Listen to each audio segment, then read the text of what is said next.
Hi കൂട്ടുകാരെ. അപ്പം നമ്മൾ ഇന്ന് പുതിയൊരു ചാപ്റ്റർ സ്റ്റാർട്ട് ചെയ്യുകയാണ്. Circles and angles. മാത്സിലെ സെക്കൻഡ് ചാപ്റ്ററായ സർക്കിൾസ് ആൻഡ് ആംഗിൾസ് ആണ് നമ്മളിന്ന് സ്റ്റാർട്ട് ചെയ്യണം. സോ ഇന്ന് കുറച്ച് കീ നോട്ടും കുറച്ച് ബേസിക് കാര്യങ്ങളാണ് നമ്മൾ സംസാരിക്കുന്നത്. സോ ക്ലാസ്സിലേക്ക് പോകും. ഓക്കെ. ആദ്യം തന്നെ ഒരു സർക്കിൾ എന്ന് പറഞ്ഞാൽ നമുക്കറിയാം എന്താ, നമ്മൾ 8ാം ക്ലാസ്സിലും 9ാം ക്ലാസ്സിലൊക്കെ പഠിച്ചിട്ടുണ്ട്. സർക്കിൾ എന്ന് പറഞ്ഞു കഴിഞ്ഞാൽ അതിന് എത്ര സൈഡ്സ് ഉണ്ട്? ഉണ്ടോ? അതിന് സൈഡ്സ് ഉണ്ടോ? അതിന് സൈഡ്സ് ഇല്ല. സൈഡ്സ് ഇല്ലാത്ത ഒരു ക്ലോസ്ഡ് ഫിഗർ ആണ്, ഒരു പോളിഗൺ ആണ് എന്തെന്ന് പറയുന്നത്, സർക്കിൾ എന്ന് പറയുന്നത്. ഓക്കെ. അപ്പോൾ സർക്കിളിനെ കുറിച്ചിട്ട് ഒരു ബേസിക് ആയിട്ടുള്ള ഒരു നോളജ് കിട്ടാൻ വേണ്ടിയിട്ടാണ് ഈ ഒരു വീഡിയോ കേട്ടോ. Okay. Centre of the circle എന്ന് പറഞ്ഞ അർത്ഥം എന്താ? സർക്കിളിൻ്റെ കറക്റ്റ് സെൻറ്റർ. നമ്മൾ കോമ്പസ് വെച്ചിട്ട് സർക്കിൾ വരയ്ക്കുകയാണെന്നുണ്ടെങ്കിൽ ആ കോമ്പസ് എവിടെയാണോ നമ്മൾ പോയിന്റ് ചെയ്യുന്നത് ആ പോയിന്റ് നിന്നുള്ള ആ പോയിന്റിനാണ് നമ്മൾ എന്തെന്ന് പറയുന്നത്, സെൻറ്റർ എന്ന് പറയുന്നത്. അപ്പോൾ സെൻറ്റർ ഈ ചാപ്റ്ററിൽ വളരെ ഇമ്പോർട്ടൻ്റ് ആണ്. സോ അതുകൊണ്ട് സെൻറ്റർ അറിഞ്ഞിരിക്കുക. സർക്കിളിൻ്റെ എത്ര സെൻറ്റർ ഉണ്ടായിരിക്കും? ഒരു സർക്കിളിനാണെങ്കിൽ അതിനൊരു സെൻറ്റർ മാത്രമേ ഉണ്ടായിരിക്കുള്ളൂ. മൾട്ടിപ്പിൾ ആയിട്ടുള്ള സെൻറ്റേഴ്സ് സർക്കിളിന് ഉണ്ടായിരിക്കില്ല. ഓക്കെ. ഇവിടെ അങ്ങനെ വേറെ വേറെ സെൻറ്റേഴ്സ് ഒന്നും ഉണ്ടാവില്ല. അപ്പോൾ സർക്കിളിന് ഒരൊറ്റ സെൻറ്റർ മാത്രമേ ഉണ്ടാവുള്ളൂ. ഈ സെൻറ്ററിൽ നിന്ന് ഉള്ള ദൂരത്തിനെയാണ്, സർക്കിളിലോട്ടുള്ള ഒരു ദൂരത്തിനെയാണ് നമ്മൾ എന്തെന്ന് പറയുന്നത്, റേഡിയസ് എന്ന് പറയുന്നത്, അല്ലെങ്കിൽ സ്മോൾ ആർ എന്ന് നമ്മൾ ഡിനോട്ട് ചെയ്യാറുണ്ട്. ഓക്കെ. ഈ സർക്കിളിൻ്റെ സെൻറ്ററിൽ നിന്ന് എങ്ങോട്ട് നമ്മൾ വരച്ചാലും നമുക്ക് എന്താ കിട്ടുക? റേഡിയസ് ആണ് കിട്ടുക. സർക്കിളിൻ്റെ സെൻറ്ററിൽ നിന്ന് സർക്കിളിൻ്റെ ഏതെങ്കിലും ഒരു പോയിന്റ്, ഇവിടെ നോക്കി, ഇതാണ് സർക്കിളിൻ്റെ സെൻറ്റർ എന്ന് വിചാരിക്കാം. ഓക്കെ. ഇതാണ് സർക്കിളിൻ്റെ സെൻറ്റർ. ഇവിടെ നിന്ന് നമ്മൾ ഇങ്ങോട്ട് വരച്ചാലും ഇങ്ങോട്ട് വരച്ചാലും ഇങ്ങോട്ട് വരച്ചാലും ഇങ്ങോട്ട് വരച്ചാലും എങ്ങോട്ട് വരച്ചാലും നമുക്ക് എന്താ കിട്ടുന്നത്? ഒരൊറ്റ ഇതാണ് കിട്ടുന്നത്, ഒരൊറ്റ ഡിസ്റ്റൻസ് ആണ് കിട്ടുന്നത്. ആ ഡിസ്റ്റൻസ് എല്ലാം എന്തായിരിക്കും? ഈക്വൽ ആയിരിക്കും. അപ്പോൾ ആ ഡിസ്റ്റൻസിനെ പറയുന്ന പേരാണ് എന്തെന്ന് പറയുന്നത്, റേഡിയസ് എന്ന് പറയുന്നത്. ആ റേഡിയസ് എല്ലായ്പ്പോഴും എന്തായിരിക്കും? ഈക്വൽ ആയിരിക്കും. അത് യൂണിവേഴ്സൽ ആയിട്ടുള്ള റൂളാണ്. ഒരു സർക്കിളിൻ്റെ സെൻറ്ററിൽ നിന്ന് വരയ്ക്കുന്ന ഡിസ്റ്റൻസ് എപ്പോഴും സെയിം ആയിരിക്കും. അത് റേഡിയസ് ആയിരിക്കും. ആ റേഡിയസ് എപ്പോഴും എന്തായിരിക്കും? ഈക്വൽ ആയിരിക്കും. ഓക്കെ. പല പ്രൂവ് ദാറ്റിൽ നമുക്ക് എന്ത് ചെയ്യാനുണ്ട്? ഈ സാധനങ്ങൾ ആവശ്യമുണ്ട്. സോ അതുകൊണ്ട് സർക്കിൾസിനെ കുറിച്ചിട്ട് ഒരു ബേസിക് ആയിട്ടുള്ള നോളജ് തരിക എന്നുള്ളതാണ് നമ്മൾ ഉദ്ദേശിക്കുന്നത് കേട്ടോ. ഓക്കെ. സോ സെൻറ്റർ മനസ്സിലായി, റേഡിയസ് മനസ്സിലായി. ഇനി അടുത്തതാണ് എന്ത്? Diameter of the circle. Okay. Diameter എന്ന് പറഞ്ഞു കഴിഞ്ഞാൽ ഈ റേഡിയസിന് മലയാളത്തിൽ ആരം എന്നാണ് പറയുന്നത്. ഞാൻ വിട്ടുപോയത് പറയാൻ വേണ്ടിയിട്ട്. മറ്റേ സെൻറ്ററിന് പറയുന്നത് കേന്ദ്രബിന്ദു എന്നാണ് പറയുന്നത് കേട്ടോ. വൃത്തത്തിൻ്റെ കേന്ദ്രബിന്ദു എന്ന് പറയുന്നത്. റേഡിയസ് ആണെങ്കിൽ അതിന് മലയാളത്തിൽ ആരം എന്നാണ് പറയുന്നത്, വൃത്തത്തിൻ്റെ ആരം. ഓക്കെ. ഇനി അടുത്താണ് ഡയാമീറ്റർ. വൃത്തത്തിൻ്റെ എന്തെന്ന് പറയും? വ്യാസം എന്ന് പറയും. ഓക്കെ. ഈ വ്യാസം എന്ന് പറഞ്ഞു കഴിഞ്ഞാൽ നമ്മൾ സെൻട്രലിൽ നിന്ന് എന്ത് ചെയ്യുക? വരയ്ക്കുന്ന വരയാണ്. സെൻട്രലിൽ നിന്നല്ല, സെൻട്രലിലൂടെ കടന്നു പോകുന്ന ഏറ്റവും വലിയൊരു വരയാണ് എന്തെന്ന് പറയുന്നത്, വ്യാസം എന്ന് പറയുന്നത്. ചുരുക്കി പറഞ്ഞു കഴിഞ്ഞാൽ സർക്കിളിൻ്റെ രണ്ടറ്റം തമ്മിൽ മുട്ടിക്കണം. ഓക്കെ. ആ മുട്ടിക്കുന്ന സമയത്ത് അത് ഏതിൽ കൂടെ പാസ് ചെയ്ത് പോകണം? നിർബന്ധമായിട്ടും സെൻറ്ററിലൂടെ തന്നെ പാസ് ചെയ്ത് പോകണം. അത് വളരെ ഇമ്പോർട്ടൻ്റ് ആണ്. സെൻറ്ററിലൂടെ തന്നെ എന്ത് ചെയ്ത് പോകണം? ആ ലൈൻ പാസ് ചെയ്ത് പോകണം. സോ സെൻറ്ററിലൂടെ പാസ് ചെയ്ത് പോവുകയും സർക്കിളിൻ്റെ രണ്ടറ്റത്തും മുട്ടുന്ന ഒരു വരയാണ്, വരയെ വിളിക്കുന്ന പേരാണ് എന്തെന്ന് പറയുന്നത്, ഡയാമീറ്റർ എന്ന് പറയുന്നത്. ഒരു സർക്കിളിന് എത്ര ഡയമീറ്റർ ഉണ്ടാവും? നമുക്ക് ഇൻഫിനിറ്റി നമ്പർ ഓഫ് ഡയമീറ്റേഴ്സ് വരയ്ക്കാം അല്ലേ? ഇങ്ങനെ വരയ്ക്കാം, ഇങ്ങനെ വരയ്ക്കാം, ഇങ്ങനെ വരയ്ക്കാം. ഇങ്ങനെ വരയ്ക്കുമ്പോഴും അത് എന്തിൽ കൂടെ പാസ് ചെയ്ത് പോകണം? സെൻറ്ററിലൂടെ തന്നെ പാസ് ചെയ്ത് പോകണം എന്നുള്ളൊരു കൺസേൺ മാത്രമേ ഉള്ളൂ. ഓക്കെ. ഇനി ഡയാമീറ്ററും റേഡിയസും തമ്മിലുള്ള ബന്ധമൊന്നും നമുക്ക് കണ്ടുപിടിക്കാം. ഓക്കെ. ഇവിടെ നോക്കിക്കഴിഞ്ഞാൽ ഇതാണല്ലോ നമ്മുടെ സെൻറ്റർ എന്ന് പറയുന്നത്. ഓക്കെ. ഈ സെൻറ്ററിൽ നിന്ന് ഇങ്ങോട്ട് വരയ്ക്കുന്ന വരയാണ് എന്തെന്ന് പറയുന്നത്, റേഡിയസ് അല്ലേ? സെൻറ്ററിൽ നിന്ന്, സർക്കിളിൻ്റെ സെൻറ്ററിൽ നിന്ന് സർക്കിളിലോട്ട് വരയ്ക്കുന്ന വരയാണ് റേഡിയസ്. അതേ റേഡിയസ് തന്നെയല്ലേ ഇവിടെ നോക്കി ഈ പോയിന്റിൽ നിന്ന് ഇങ്ങോട്ട് വരയ്ക്കുന്നതും, അല്ലേ? അതും റേഡിയസ് ആണ്. സോ ഈ ഒരൊറ്റ ലൈനെ നമുക്ക് എന്തെന്ന് വിളിക്കാം? ഡയമീറ്റർ എന്ന് വിളിക്കാം. സോ ഡയമീറ്റർ എന്ന് പറയുന്നത് റേഡിയസിൻ്റെ രണ്ടിരട്ടിയായിരിക്കും, അല്ലെങ്കിൽ ഡയമീറ്റർ എന്ന് പറയുന്നത് റേഡിയസിൻ്റെ എന്തായിരിക്കും? പകുതിയായിരിക്കും എന്നുള്ളതെങ്കിലും പറയാം. സോ രണ്ട് രീതിയിൽ എഴുതാം.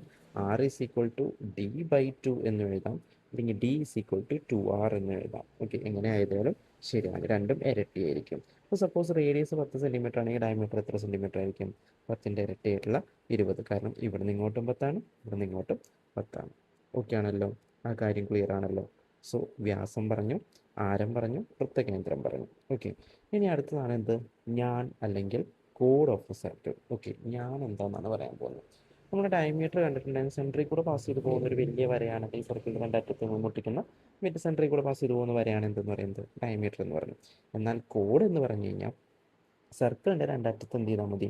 മുട്ടിയാൽ മതി. പക്ഷേ എന്താവണമെന്നില്ല, സെൻറ്ററിൽ കൂടെ പാസ് ചെയ്ത് പോകണമെന്നൊരു നിർബന്ധമില്ല. ഓക്കെ. സർക്കിളിലെ രണ്ട് പോയിന്റ്സ് തമ്മിൽ കണക്ട് ചെയ്യുന്ന ഒരു ലൈനാണ് എന്തെന്ന് പറയുന്നത്, ഞാൻ, അല്ലെങ്കിൽ കോഡ് എന്ന് പറയുന്നത്. ഓക്കെ ആണല്ലോ? അപ്പോൾ ഇവിടെ നോക്കിക്കഴിഞ്ഞാൽ ഈ പോയിന്റും ഈ പോയിന്റും നമ്മൾ കണക്ട് ചെയ്യുന്ന ഈ വരയാണ്. ഓക്കെ, അതുപോലെ നമുക്ക് എവിടുന്ന് ഇങ്ങോട്ട് വേണമെങ്കിലും വരയ്ക്കാം കേട്ടോ.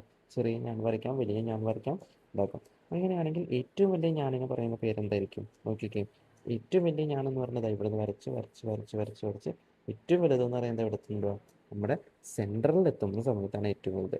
അപ്പോൾ ഏറ്റവും വലിയ കോഡ് എന്ന് പറയുന്നത് എപ്പോഴും എന്തായിരിക്കും, ഡയമീറ്റർ ആയിരിക്കും. സോ സെൻട്രിൽ കൂടെ പാസ് ചെയ്യും, അതാണ് നമുക്ക് കിട്ടാവുന്ന മാക്സിമം. ഓക്കെ, മേലോട്ട് പോകുന്തോറും അതെന്ത് ചെയ്യും, അതിൻ്റെ ലെങ്ത് കുറഞ്ഞ് കുറഞ്ഞ് കുറഞ്ഞ് കുറഞ്ഞല്ലേ വരുന്നത്.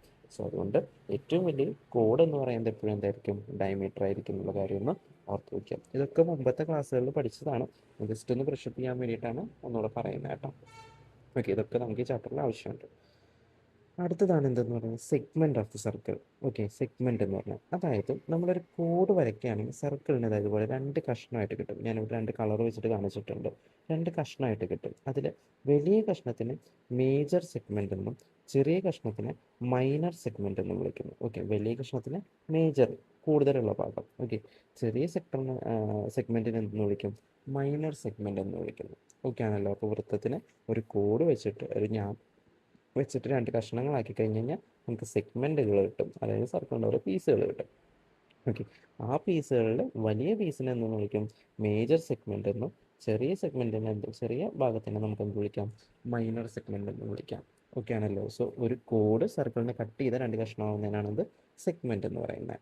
ഓക്കെ ആണല്ലോ. And the next one is central angle, അല്ലെങ്കിൽ കേന്ദ്ര കോൺ എന്നാണ് പറയുന്നത്. Central angle. Okay, central angle എന്ന് പറഞ്ഞു കഴിഞ്ഞാൽ സർക്കിളിൻ്റെ സെൻട്രലിൽ ഉണ്ടാക്കുന്ന ആംഗിളാണ് സെൻട്രൽ ആംഗിൾ. അങ്ങനെ ഓർത്ത് വയ്ക്കുക. അതായത് ഇപ്പോൾ ഇതൊരു റേഡിയസ് ആണ്, ഇതും ഒരു റേഡിയസ് ആണ്.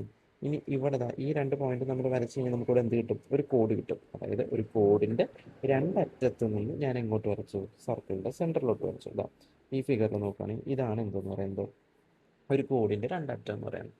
ഓക്കെ, ഈ രണ്ടറ്റത്തും ഞാൻ സെൻറ്ററിലോട്ട് വരച്ച് കഴിഞ്ഞ് കഴിഞ്ഞാൽ എനിക്ക് കിട്ടുന്ന ആംഗിൾ ആണ് എന്തെന്ന് പറയുന്നത്, സെൻട്രൽ ആംഗിൾ. ഈ സെൻട്രൽ ആംഗിളിൻ്റെ പ്രത്യേകത എന്ന് പറയുന്നത്, ഈ സെൻട്രൽ ആംഗിൾ എന്ന് പറയുന്ന ഈ ആംഗിളിന് സർക്കിളിൻ്റെ എന്തുമായിട്ട് ബന്ധമുണ്ട്, സർക്കിളിൻ്റെ ഫ്രാക്ഷനുമായിട്ട് ബന്ധമുണ്ട്. ഇതാണ് നമ്മുടെ ആദ്യത്തെ തിയറം പറയാൻ പോകുന്നത്. സോ ഫ്രാക്ഷനുമായിട്ട് ബന്ധമുണ്ട്. അതായത് ഒരു സർക്കിളിലെ ടോട്ടൽ ആംഗിൾ എപ്പോഴും എത്രയായിരിക്കും, 360 ആയിരിക്കും. അത് ആദ്യം അറിഞ്ഞിരിക്കാം കേട്ടോ. ഓക്കെ, ഒരു കോണിന് ചുറ്റുമുള്ള ഒരു ആംഗിൾ എന്ന് പറയുന്നത്, ടോട്ടൽ ആംഗിൾ എന്ന് പറയുന്നത് സർക്കിളിലെ സെൻറ്ററിൻ്റെ ചുറ്റുമുള്ള ആംഗിൾ എന്ന് പറയുന്നത് എത്രയായിരിക്കും, 360 ആയിരിക്കും. ഓക്കെ, സോ ആ 360 ആണെന്നുണ്ടെങ്കിൽ ആ 360നെ നമ്മൾ എത്ര കഷ്ണമാക്കിയാലാണ് നമുക്ക് സെൻട്രൽ ആംഗിൾ കിട്ടുക, അതാണ് സർക്കിളിൻ്റെ എന്തെന്ന് പറയുന്നത്, ഫ്രാക്ഷൻ എന്ന് പറയുന്നത്. സെൻട്രൽ ആംഗിൾ എന്താണെന്ന് മനസ്സിലായല്ലോ. ഒരു കോഡുണ്ട്, കോഡിൻ്റെ രണ്ടറ്റത്തിൽ നിന്ന് സെൻറ്ററിലോട്ട് വരയ്ക്കുമ്പോൾ അവിടെ ഉണ്ടാകുന്ന ആംഗിളാണ് എന്തെന്ന് പറയുന്നത്, സെൻട്രൽ ആംഗിൾ. ആ സെൻട്രൽ ആംഗിൾ വെച്ചിട്ട് നമുക്ക് സർക്കിളിൻ്റെ എന്ത് പറയാൻ പറ്റും, ഫ്രാക്ഷൻ പറയാൻ പറ്റും. എങ്ങനെയാണ് ഫ്രാക്ഷൻ പറയുന്നത്, ഫ്രാക്ഷൻ എന്ന് വെച്ച് കഴിഞ്ഞാൽ മൊത്തം ആംഗിൾ നമുക്കറിയാം എത്രയാണ്, 360 ആണെന്ന് നമുക്കറിയാം. ആ 360നെ ഈ സെൻട്രൽ ആംഗിൾ എത്ര കഷ്ണമാക്കുന്നു, നമ്മളങ്ങനെയല്ലേ പറയാം. ഇപ്പോൾ ഒരു കേക്ക് ഉണ്ട്, ആ കേക്കിനെ 4 കഷ്ണമാക്കിയാൽ അതിലൊരു കഷ്ണം എന്ന് പറയുന്നത് 1/4 ആണ് നമ്മൾ പഠിച്ചിട്ടുണ്ട് എന്ന് പറയുന്നത്, കുഞ്ഞു ക്ലാസ്സിൽ പഠിച്ചിട്ടുണ്ട് എന്ന് പറയുന്നത്. ടോട്ടൽ 360 ഉണ്ട്, അത് വെച്ചിട്ട് നമുക്ക് സെൻട്രൽ ആംഗിൾ എത്ര കഷ്ണമാക്കി നോക്കിക്കഴിഞ്ഞാൽ നമുക്ക് എന്ത് കിട്ടും, അതിൻ്റെ സർക്കിളിൻ്റെ ഫ്രാക്ഷൻ കിട്ടും. ഓക്കെ ആണല്ലോ. ഇത്രയും കാര്യങ്ങൾ ഓക്കെ അല്ലേ. ഇതെല്ലാം സർക്കിൾസിൻ്റെ ബേസിക് ആണ്. ഓക്കെ, നമ്മുടെ പ്രധാന കീനോട്ടിലോട്ടാണ് നമ്മൾ ഇനി കിടക്കുന്നത്. സോ ടെക്സ്റ്റിലുള്ള സെൻറ്റൻസ് ആണ്. If the ends of an arc of a circle are joined to a point on the circle which is not a point on the arc itself, then the angle so made is a half the central angle of the arc. വൃത്തത്തിലെ ഒരു ചാപത്തിൻ്റെ അറ്റങ്ങൾ വൃത്തത്തിലെ ആ ചാപത്തിൽ അല്ലാത്ത ഒരു ബിന്ദുവുമായി യോജിപ്പിച്ചാലുണ്ടാകുന്ന കോൺ ചാപത്തിൻ്റെ കേന്ദ്രകോണിൻ്റെ പകുതിയായിരിക്കും. ഇത് കേൾക്കുമ്പോൾ നമുക്ക് ഭയങ്കര ബുദ്ധിമുട്ടായിട്ട് തോന്നും, പക്ഷെ സംഭവം ഭയങ്കര സിമ്പിളാണ്. ഓക്കെ, ഞാൻ പറഞ്ഞുതരാം എങ്ങനെയാണെന്നുള്ളത്. ഇവിടെ ഒരു ഫിഗർ കാണുന്നുണ്ട്.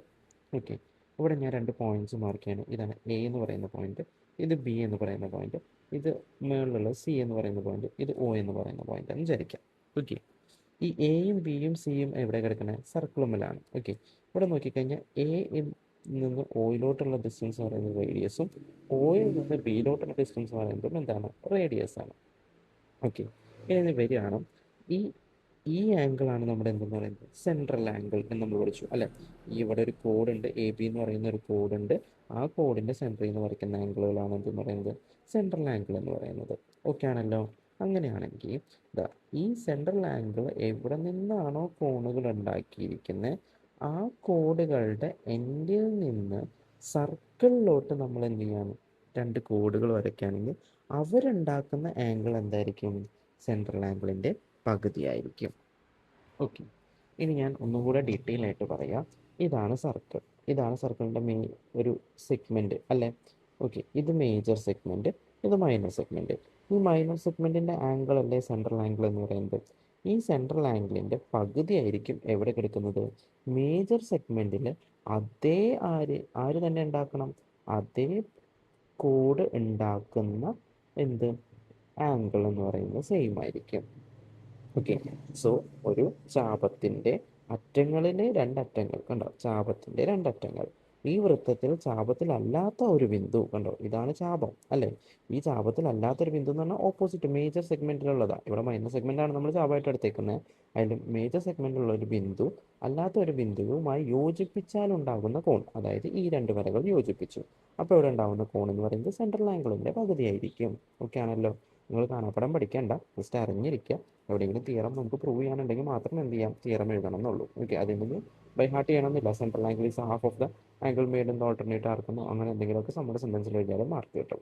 ഓക്കെ, ഇനി ഇംഗ്ലീഷ് മീഡിയത്തിൽ പറയുകയാണെങ്കിൽ if the end of an arc, okay, ഇതാണ് ആർക്കിൻ്റെ രണ്ട് എൻഡുകൾ, ഓക്കെ ആണല്ലോ, of a circle are joined to a point on the circle which is not on the arc itself. Okay, ഇതാണ് ആർക്ക്. ഈ ആർക്കിൽ അല്ലാത്തൊരു പോയിന്റ്, അതായത് ഈ പോയിന്റ് ആണ് അവർ പറയുന്നത്.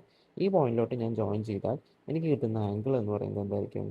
Is then the angle so made is A half of the central angle. അത് എന്തിൻ്റെ പകുതിയായിരിക്കും? Central ആംഗിളിൻ്റെ പകുതിയായിരിക്കും. ചുരുക്കി പറഞ്ഞു കഴിഞ്ഞാൽ ഒരു സർക്കിൾ ഉണ്ട്, അതിൻ്റെ സെൻട്രലോട്ട് വരയ്ക്കുന്ന ഇതിൻ്റെ പകുതിയായിരിക്കും എന്തെന്ന് പറയുന്നത്? അതിൻ്റെ ആർക്കിലോട്ട് വരയ്ക്കുന്ന ആംഗിൾ എന്ന് പറയുന്നത്. ഓക്കെ ആണല്ലോ? ഓക്കെ, അങ്ങനെയാണെങ്കിൽ ഈ ചിത്രം ഒന്ന് നോക്കിക്കേ. ഓക്കെ, ഇവിടെ സപ്പോസ് ഞാനിപ്പോൾ ഒരു എന്താ പറയുക 120 തന്നു വിചാരിക്കുക. അങ്ങനെയാണെങ്കിൽ ഈ ആംഗിൾ എത്രയായിരിക്കും? 60 എങ്ങനെ 60 എന്ന് കിട്ടി? നോക്കിക്കേ, ഇതാണ് എന്തെന്ന് പറയുന്നത് എൻ്റെ ആർക്ക് എന്ന് പറയുന്നത്. ഓക്കെ, ഈ ആർക്കിൽ ഉണ്ടാക്കുന്ന ആംഗിളാണ് സെൻട്രൽ ആംഗിൾ. ഇതാണ് സെൻട്രൽ ആംഗിൾ. ഓക്കെ ആണല്ലോ? ഈ ആർക്കിൽ ഉണ്ടാക്കുന്ന ഈ ആംഗിൾ സെൻട്രൽ ആംഗിൾ. ഈ സെൻട്രൽ ആംഗിൾ ഉണ്ടാക്കിയ ആർക്കിൻ്റെ രണ്ടറ്റം, ഓക്കെ, അത് മേജർ ആർക്ക് എന്ന് പറഞ്ഞാൽ എവിടെയൊക്കെ വരും? ഇതൊക്കെ മേജർ ആർക്കാണ്. ഇവിടുന്ന് ഇട്ട് ഇവിടെ, അതായത് ഈ മേജർ ആർക്കിൽ ഉണ്ടാക്കുന്ന ഈ ആംഗിൾ ഇതിൻ്റെ എന്തായിരിക്കും? പകുതിയായിരിക്കും. അപ്പോൾ ഇവിടെ 120 ആണെങ്കിൽ ഇവിടെ എത്രയായിരിക്കും? 60. ഓക്കെ ആണല്ലോ? ഓക്കെ, ഇതിൻ്റെ പകുതിയായിരിക്കും. ഇനി ഇവിടെ തന്നേക്കുക, ഇവിടെ 60 തന്നേക്കുക, അപ്പോൾ നമുക്ക് ഇത് കണ്ടുപിടിക്കാമല്ലോ. അതെൻ്റെ എന്തായിരിക്കും? ഇരട്ടിയായിരിക്കും. അങ്ങനെയും ചോദ്യങ്ങൾ ചോദിക്കാം. ഓക്കെ, ശ്രദ്ധിക്കേണ്ട കാര്യം, ഇത് സെൻട്രൽ ആംഗിൾ ആണ്. ഇവിടെ ഉണ്ടാക്കുന്നത് ഈ ഏതൊരു ആംഗിളും ഇങ്ങനെ വരച്ച് ഇങ്ങനെ കിട്ടുന്ന ഏതൊരു ആംഗിളും അതിനെന്തായിരിക്കും? പകുതിയായിരിക്കും. ഇപ്പോൾ ഇവിടെ 80 ആണെങ്കിൽ ഇവിടെ എല്ലായിടത്തും എന്തായിരിക്കും? 40. ഓക്കെ ആണല്ലോ? ഇത് ഇമ്പോർട്ടൻ്റ് തിയറമാണ്, നന്നായി മനസ്സിലാക്കിയിട്ട് വയ്ക്കുക. മനസ്സിലാവാത്തവരുണ്ടെങ്കിൽ റിപ്പീറ്റ് ചെയ്ത് കേൾക്കുക കേട്ടോ. ഓക്കെ, ഇമ്പോർട്ടൻ്റ് ആണ്. ഓക്കെ, രണ്ടാമതൊരു തിയറം കൂടെ ഇന്നത്തെ ക്ലാസ് നമുക്ക് പറഞ്ഞിട്ട് വൈൻഡപ്പ് ചെയ്യാം. Okay, if the ends of a semi circle are joined to another point on the circle the angle made is right angle. ചുരുക്കി പറഞ്ഞാൽ the angle in a semi circle is right. Okay, അർദ്ധവൃത്തത്തിൻ്റെ അറ്റങ്ങൾ വൃത്തത്തിലെ മറ്റേതെങ്കിലും ബിന്ദുവുമായി യോജിപ്പിച്ചാൽ ഉണ്ടാകുന്ന കോൺ മട്ടമാണ്. അർദ്ധവൃത്തത്തിലെ കോണുകൾ മട്ടമാണ്. നിങ്ങൾ ആംഗിൾസിൻ്റെ semi circle right എന്ന് പഠിച്ചാൽ മതി. എന്ന് വെച്ച് കഴിഞ്ഞാൽ ഇവിടെ ഞാനൊരു സർക്കിൾ വരയ്ക്കാം. ഇതാണൊരു സർക്കിൾ എന്ന് വിചാരിക്കാം. ഓക്കെ, ഈ സർക്കിളിൽ ഇതാണ് എന്തെന്ന് പറയുന്നത്? ഡയമീറ്റർ. ഈ ഡയമീറ്റർ ആകുമ്പോഴാണ് അതെന്താവുക? ഹാഫ് സർക്കിൾ ആവും. സെമി സർക്കിൾ ആവണമെന്നുണ്ടെങ്കിൽ സർക്കിളിന് രണ്ട് കഷ്ണങ്ങളാക്കണം. സർക്കിളിന് രണ്ട് കഷ്ണങ്ങളാക്കണം എന്നുണ്ടെങ്കിൽ എന്തായിരിക്കും? അത് എന്തിൽ കൂടെ പാസ് ചെയ്ത് പോകണം? ഡയമീറ്ററിലൂടെ പാസ് ചെയ്ത് പോകണം. ഇമ്പോർട്ടൻ്റ് ആണ്. ഡയമീറ്ററിൽ കൂടെ തന്നെ പാസ് ചെയ്ത് പോകണം. അല്ലെങ്കിൽ വേറൊരു കോഡൊക്കെ എങ്ങനെയാണ് പാസ് ചെയ്ത് പോകുന്നത് വെച്ചെങ്കിൽ ആ തീരം എന്തല്ല, വാലിഡ് ആവത്തില്ല. സോ ഡയമീറ്ററിൽ കൂടെ തന്നെ പാസ് ചെയ്ത് പോകുന്ന സമയത്ത് സർക്കിൾ രണ്ട് കഷ്ണമാവും. അങ്ങനെയാണെങ്കിൽ ഇവിടുത്തെ ആംഗിൾ എത്രയാണ്? ഒരു ലൈനിൽ ഉണ്ടാകുന്ന ആംഗിൾ എത്രയാണ്? 180. നമ്മൾ നേരത്തെ പറഞ്ഞു ഒരു സെൻറ്ററിൽ ഉണ്ടാകുന്ന ആംഗിൾ എത്രയാണ്? 360 ആണെങ്കിൽ ഒരു ലൈനിൽ ഉണ്ടാകുന്ന ആംഗിൾ എന്താണ്? 180 ആണ്. ഓക്കെ, സോ ഇത് 180 ആണ്. ഈ ആർക്കിൽ ഉണ്ടാകുന്നത് ഇതാണ് നമ്മുടെ എന്ത്? മേജർ ആർക്ക് അല്ലെങ്കിൽ മൈനർ ആർക്ക് എന്ന് വിചാരിക്കുക. അവിടെ ഉണ്ടാകുന്ന ആംഗിൾ എത്രയാണ്? 180 ആണ്. സോ ഇതിൻ്റെ ഓപ്പോസിറ്റ് സൈഡിൽ നമ്മൾ എവിടെ വരച്ചാലും അവിടെ എന്തായിരിക്കും? ഇതിൻ്റെ പകുതി ആയിരിക്കും അല്ലേ? 180യുടെ പകുതി എത്രയാണ്? 90 ഡിഗ്രീനെയാണ് നമ്മൾ എന്ത് വിളിക്കുന്നത്? റൈറ്റ് ആംഗിൾ ട്രയാംഗിൾ എന്ന് മട്ടത്രികോണം എന്ന് പറയുന്നത്. ചുരുക്കി അതിൻ്റെ ചിത്രം വരയ്ക്കുകയാണെന്ന് വെച്ചെങ്കിൽ ആംഗിൾ എന്നെ സെമി സർക്കിൾ എന്ന് പറഞ്ഞാൽ നമ്മൾ ഏതാ എന്നെ സെമി സർക്കിൾ ആയിട്ട് എടുക്കണം. ഓക്കെ, ആംഗിൾ എന്നെ സെമി സർക്കിൾ എപ്പോഴും എന്തായിരിക്കും? റൈറ്റ് ആയിരിക്കും. സെമി സർക്കിളിൻ്റെ ഇമ്പോർട്ടൻസ് എന്ന് പറയുന്നത് എന്തായിരുന്നു? അവിടെ നിർബന്ധമായിട്ട് നമ്മൾ എന്ത് ചെയ്യണം? അത് പാസ് ചെയ്ത് പോകുന്നത് ഡയമീറ്ററിലൂടെ ആയിരിക്കണം. ഓക്കെ, ഇമ്പോർട്ടൻ്റ് ആണ്. ഡയമീറ്റർ കൂടെ പാസ് ചെയ്ത് പോയാൽ മാത്രമേ ഈ ആംഗിൾ എത്രയാവുള്ളൂ, 90 ഡിഗ്രി ആവുള്ളൂ. ഓക്കെ ആണല്ലോ. രണ്ട് തിയറങ്ങൾ ഞാൻ പറഞ്ഞു. ഒന്ന് എന്താ, സെൻട്രൽ ആംഗിൾ എന്തായിരിക്കും ഓൾട്ടർനേറ്റ് ആർക്കിൽ ഉണ്ടാക്കുന്ന ആംഗിളിൻ്റെ പകുതി ഇരട്ടിയായിരിക്കും, അല്ലെങ്കിൽ എന്താണ് സെൻട്രൽ ആംഗിളിൻ്റെ ഇരട്ടിയായിരിക്കും. അല്ല, അവിടെ ഉണ്ടാക്കുന്ന ആംഗിളിൻ്റെ പകുതിയായിരിക്കും ഇതെന്ന് പറയാം. അല്ലെങ്കിൽ നമുക്ക് എങ്ങനെ പറയാം, സെൻട്രൽ ആംഗിളിൻ്റെ പകുതിയായിരിക്കും ഓൾട്ടർനേറ്റ് ആർക്കിൽ ഉണ്ടാക്കുന്നത്, അല്ലെങ്കിൽ ഓൾട്ടർനേറ്റ് ആർക്കിൻ്റെ ഇരട്ടിയായിരിക്കും സെൻട്രൽ ആംഗിൾ ഉണ്ടാക്കുന്നത് എന്നുള്ളത് പഠിക്കാം. ഓക്കെ, ഏതെങ്കിലും ഒരെണ്ണം പഠിച്ചു വെച്ചാൽ മതി കേട്ടോ. നടുവിലുണ്ടാക്കുന്ന മറ്റേ എന്തായിരിക്കും, ഇരട്ടിയായിരിക്കും എന്ന് പഠിച്ചു വയ്ക്കാം. അല്ലാന്നുണ്ടെങ്കിൽ എന്താ ചെയ്യുക, അറ്റത്തുണ്ടാക്കുന്നത് എന്തായിരിക്കും, ഈ നടുവിലുള്ളതിൻ്റെ പകുതിയായിരിക്കും എന്ന് പഠിക്കുക. എങ്ങനെ വേണമെങ്കിലും പഠിച്ചു വയ്ക്കാം. ഓക്കെ, രണ്ടാമത് പഠിച്ചത് എന്താ, ഒരു സെമി സർക്കിൾ ആണെങ്കിൽ അവിടെ ഉണ്ടാവുന്ന കോണളവ് എപ്പോഴും എന്തായിരിക്കും, 90 ഡിഗ്രി ആയിരിക്കും നമ്മൾ പഠിച്ചു. ഓക്കെ ആണല്ലോ. സോ ഇത്രയും കാര്യങ്ങൾ സർക്കിൾസിൻ്റെ ബേസിക് ആണ്. ഈ ബേസിക് കാര്യങ്ങൾ അറിഞ്ഞാൽ മാത്രം നമുക്ക് കുറച്ച് പ്രൂവ് ദാറ്റും ക്വസ്റ്റ്യൻസ് ഒക്കെ ഉണ്ട്. ക്വസ്റ്റ്യൻസ് ഒക്കെ ചെയ്യണമെന്നുണ്ടെങ്കിൽ ബേസിക് ആയിട്ടുള്ള കാര്യങ്ങൾ എന്ത് ചെയ്യണം, അറിഞ്ഞിരിക്കണം. ഓക്കെ ആണല്ലോ. സോ ക്വസ്റ്റ്യൻസ് ആയിട്ട് അടുത്ത വീഡിയോയിൽ കാണാം. എന്തെങ്കിലും സംശയം ഉണ്ടെങ്കിൽ കമൻറ്റ് സെക്ഷനിൽ ചോദിക്കാം കേട്ടോ. Okay, thank you.